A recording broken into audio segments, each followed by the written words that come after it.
So, ang hindi nabayaran sa'yo, 2 araw. Yun lang po. 750 times to 1.5. Magkano yan? 1,325 po. 1.3, di 2.8 sir. 2.8. Ano dyan? 2.8. Ay, salamat po, Congressman. Pero hindi pa tayo tapos. Maniningil pa tayo. Salamat po. Pero nakikita ko, wala siyang violation eh.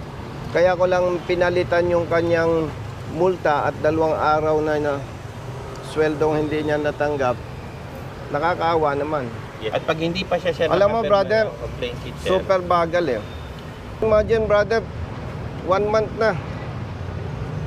Ganun pa rin. Anong pwede natin gawin dito? Sir, give me 1 week, sir. At tapos na agad ang aming pre-charge investigation nun, sir. At mag-aarap na sila para sa hearing nila, sir. Itong driver, hindi ko kilala ito. Walang nag-endorse. Yung police natin, hindi ko kilala. Gusto ko lang tumulong na maisaayos ang police. Kasi nabanggit ko kanina, kakaunti naman yung ganito. Opo, sir. Pero ang ginigiba nito, PNP organization. Within 1 week, can we expect good result Yes, sir.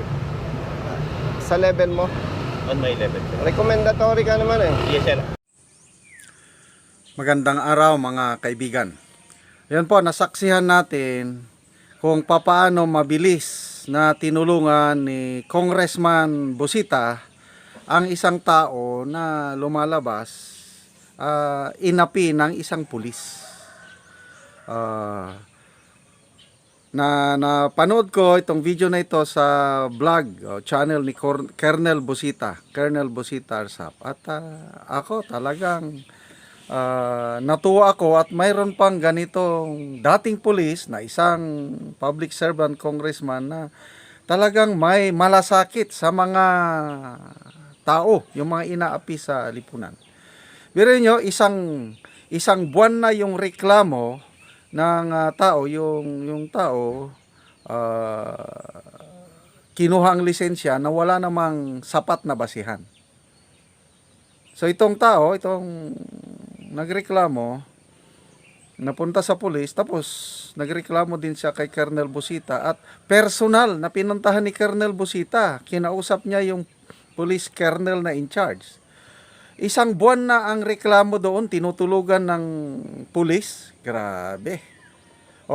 Nung pinunta ni Congressman Busita, yung colonel, sabi niya, 1 week lang, sir. Bakit hintayin pa, napuntahan ka ng congressman bago nyo aksyonan? Sana wag na kayong maghintay ng isang congressman na pag-follow up. Paano na lang kung walang mga congressman na mag-follow up? Patutulugin nyo na yung ganong mga kaso. Kawawa naman ang mga... Di ba to serve and protect ang mission ng pulis? Anyway, sabi ni Colonel Busita, yun din ang paniniwala ko na mas marami ang matitinong pulis. Kakaunti itong mga pulis na iskalawags, luko-luko, sinisira nila ang buong organisasyon. Ang tatay ko isang PC na pulis din. Kaya ako, I love the PNP. Congressman Busita love the PNP. Kaya saludo ako kay Congressman Busita. So, yun. I hope in 1 week time ma-resolve itong kaso na ito. Para naman na yung inaaping mga ganyang civilian maging maligaya. Binayaran pa ni Congressman Busita yung kasi pinamulta 1,300 plus 2 araw na hindi nakatrabaho dahil kinumpis ka ang lisensya. Binalik ni Congressman Busita yung nawala sa tao. Ganyan ang public servant. Sana dadami pa ang katulad ni Congressman Busita dahil malapit na naman ang eleksyon 2025. Ako, ikakampanya ko na ang One Rider Party List ni Congressman Busita. Dapat manatili siya sa Kongreso o kaya later on maging senador. Kaya ito ang kailangan nating public servant. Salute to Colonel Congressman Busita. Mabuhay po kayo. Okay, panoorin natin ang buong video. Re-upload ko galing sa Colonel Busita channel. Mag-subscribe na rin kayo para masuportahan natin itong dedicated public servant Colonel Congressman Busita. Pagkakuha ng lisensya mo, ano sabi? Tinanong ko po lang po yung pulis. Sabi ko, sir, kung kukunin yung lisensya ko, ano po yung kaso ko? Ang sabi sa akin, obstruction. Bilang isang pulis, ako respeto po kasi naka-uniform. Inabot ko po sa kanila. Tapos, Nung inabot ko sa kanila, pumunta sila sa kabila, tumawid. Ako naman po, kasi Lopez Street, dumiretso po ako sa ano. Kaya itabi ko po yung truck ko kasi para hindi po makaabala. Tapos po, naantay ko sila kung pupunta sa akin. Nung tinignan ko, nakatayo, hindi naman po lumapit sa akin. Ang ginawa ko kasi may biyahe pa ako, bumaba po sa truck. Pinuntahan ko po sila. Nung pinuntahan ko, sabi ko, sir, kasi kung kung dun sa violation ko na obstruction, tikita nyo na po kasi ayaw po maabala yun. May biyahe po ako. Yun po ang sabi ko. Ang sabi naman sa akin, wala kaming panikit. Mag-antay-antay tayo. Mayroong dumating na enforcer. Yes, sir. ang usapin dito, yung ginawa ng pulis na mali na kinumpis ka ang lisensya, Yes, sir. pinapasunod. Ako, brother, hindi tayo, alam mo, retired police ako. Yes, sir. Yes, sir. Tayong pulis, hindi paniwalain sa kwento. Yes, sir. Yes, sir. Pero, dahil tayo ay professional, may training, sa pag-uusap pa lang, malalaman mo yung totoo at hindi. At ito, hindi tatawag sa opisina para magsinungaling. And aside from that, nakita mo ba yung picture ng ticket daw na inisyu sa kanya? Ah, hindi po. Alam mo, wala pa po wala siyang po. pinipresent sa amin. Alam mo, kaya totoo talaga yung sinasabi niya. Yes, sir. Ang nakalagay sa ticket, care of, anong pangalan? Burungan? Burungan? Opo. Care of Burungan. Barungan. Ibig sabihin, hindi talaga nag-issue ng ticket. Yes, sir. Yes, sir. Kasi kung nag-issue siya ng ticket Yung at may paniket siya, walang care of. Magkanong binayaran mo? 1,325 ata yun po. Yung 1,000. 300 sa picture yun. Pinicturean ko lang po yun. Sali lang po So ito, brother, regardless kung may violation o wala, sabi ko, tubusin na yung lisensya. Kasi hindi siya pwedeng magmaneho ng walang lisensya. Tama po, sir. Lalaki ang problema niya. 1,325 po. 1,325. Opo. Actual, Ilang araw kang absent sa trabaho mo? Bali, sinagot ng 4 na araw lang po. Tapos the rest, parang tumutulong-tulong na lang po. O, magkano isang araw mo? 750 po. 750. Malaki yun ah. 3,000, Opo. sir. Pero, Ilang araw ka absent? 4 na araw lang po. Pero 2 araw, biniyayaran ko ng boss ko. Yung 2 hindi. Binayaran. Opo. So, ang hindi nabayaran sa'yo, 2 araw. Opo. Yun lang po. 750 times to 1.5. Magkano yan? 1,325 po. 1.3, di 2,800, sir. 2.8. 2,800. Ay, salamat po, Congressman. Pero hindi pa tayo tapos. Maniningil pa tayo. Salamat po. Yes, sir. Ako at si General Ibay, kaya ang isa ang thinking namin na dumulog sa IAS Yes, sir. kasi alam natin ang mandato ng IAS Yes, sir. na mag-imbestiga at kung may mali ang pulis, i-recommenda ninyo for appropriate administrative sanction. Yes, sir. And brother, January 26 nakarating ito sa'yo. Yes, sir. Yes, sir. Eh kasi hindi ako mahilig sa tawag eh. Gusto ko harap-harap. Yes, sir. Kasi baka pag tumawag ako, ang maging impression mo, eh dati naman tayo magkasama, Ay, hindi, sir. tapos nasa kongreso, parang ang dating, nambabaraso na ako noon eh. Ay, hindi po, sir. Kaya in-explain ko sa'yo, para malinaw, dito hindi usapin kung may paglabag o wala. Yes, sir. Yes, sir. Pero nakikita ko, wala siyang violation eh. Kaya ko lang pinalitan yung kanyang multa at 2 araw na sweldong hindi niya natanggap. Nakakaawa naman. Yes po, sir. Isang driver na nagsisikap na mabuhay ng marangal, tapos napiperwisyo na piperwisyo ng ating kasama na sinusweldohan ng taong bayan. Gaano kasakit naman yon. Yes, sir. And I love PNP. Retired police ako eh. Yes, sir. Kaya tumutulong ako dahil maliit na bilang lang ang ganito. Pero ang nasisira, buong kapulisan. Tama, sir.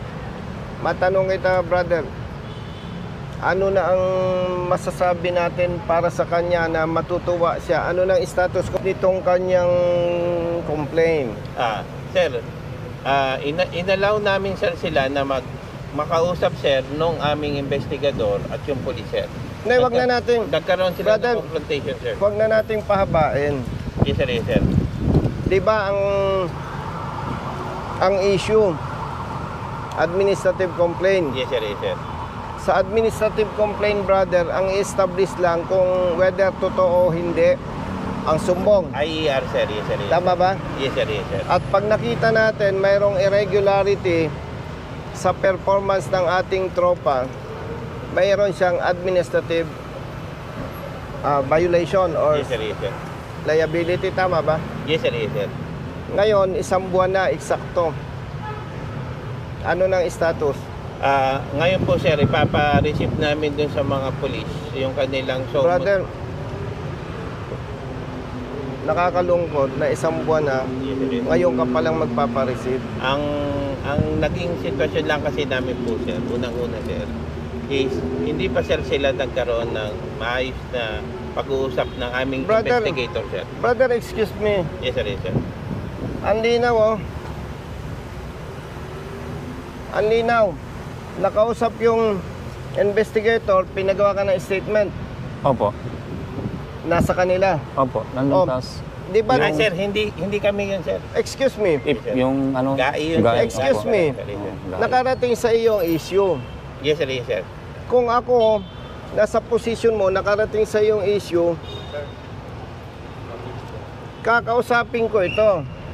Tapos nung malaman ko siya, yung kanyang issue, ko-coordinate ako sa investigator. Hihingi ako ng kopya. From that, mag-iimbestiga na ako. Oh. Tama ba yun? Tama, sir, tama kayo. Ba't hindi ninyo ginawa? Sir, sa evaluation pa lang kasi, sir, nagkaroon sila ng tinatawag, sir, natin na paghaharap, sir, confrontation. Hindi, doon teka. para evaluate, sir. May personal knowledge ka ba doon sa binabanggit mong confrontation? Yun, sir, ang feedback sa akin ng aking Oh, sige. investigator, sir, at inihintay pa, sir, na mapirmahan niya, sir, yung complaint sheet. At pag hindi pa siya, sir, Alam mo, nakapirma brother, ng complaint sheet, sir, Super bagal eh.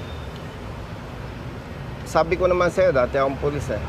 Doon lang sa statement niya, pwede na ninyo imbestigahan yung subject police personnel and let them submit their counter affidavit. Then based on that, mapapag-aralan na ninyo eh.